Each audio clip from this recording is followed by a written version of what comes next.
Today we're going to be making some sloppy potato bake. In order to make this dish, you'll need your brushed potatoes. You want to get those large ones because you need the big boys. You want to get your shredded cheese, your thickened cream, your bacon, and your French onion soup. You want to get started on these big ass potatoes, you're going to have to peel them. Once your potatoes are peeled, you're going to want to start chopping. Now, when I like to cut my potatoes, I will always cut the side of one so I can place it down and have an even surface when I cut my potatoes.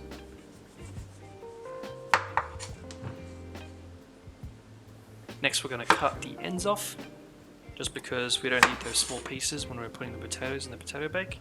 All we want is nice large slices. So we're just going to go through and cut really thin slices.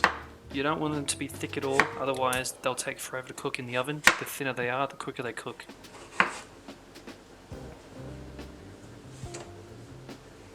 Put it to the side.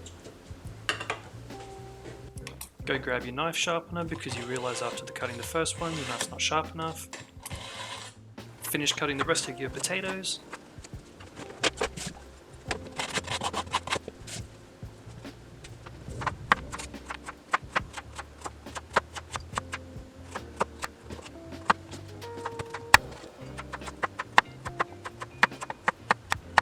Alright, now we're going to be making our creamy potato bake sauce.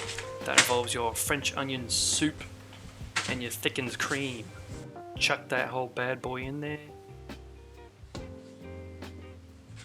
And chuck the whole packet in there too. You don't want to waste a single speck. Now stir that bitch.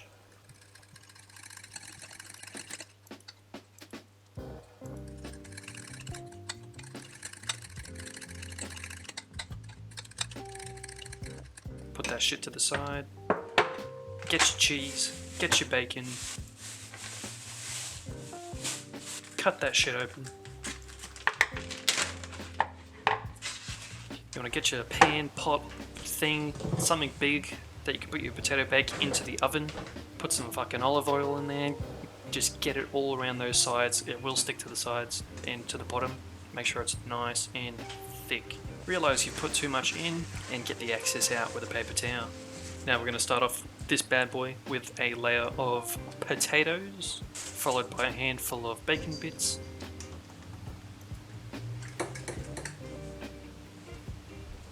Pour a small layer of sauce on. Then you want to yell at your cat for biting your tripod.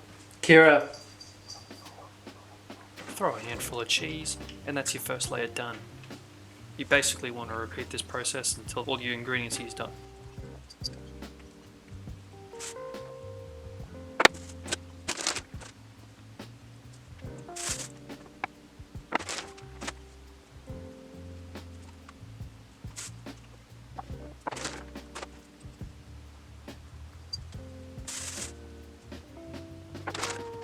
Alright, pour the rest of your ingredients on there. And you want an extra thick layer of cheese on the top. You need more cheese on the top so you get that extra crisp layer of crispy cheese on the top of your potato bake. I also didn't buy enough cheese, so luckily I had some spare cheese in the fridge. Now that's looking sexy. And now we can dig in. Nah, I'm just joking. Then we're going to throw that bitch in there. Preheat it to fan force 180 degrees and just put it in there for an hour. If you notice that it's burning too quickly, put some alfoil over the top and that'll stop it from burning. Alright, once the top is nice and brown, take it out and let's see what we're working with. Wow, that just looks delicious. Let's serve it right up. As you can tell, it just looks so sloppy. I could eat this right now.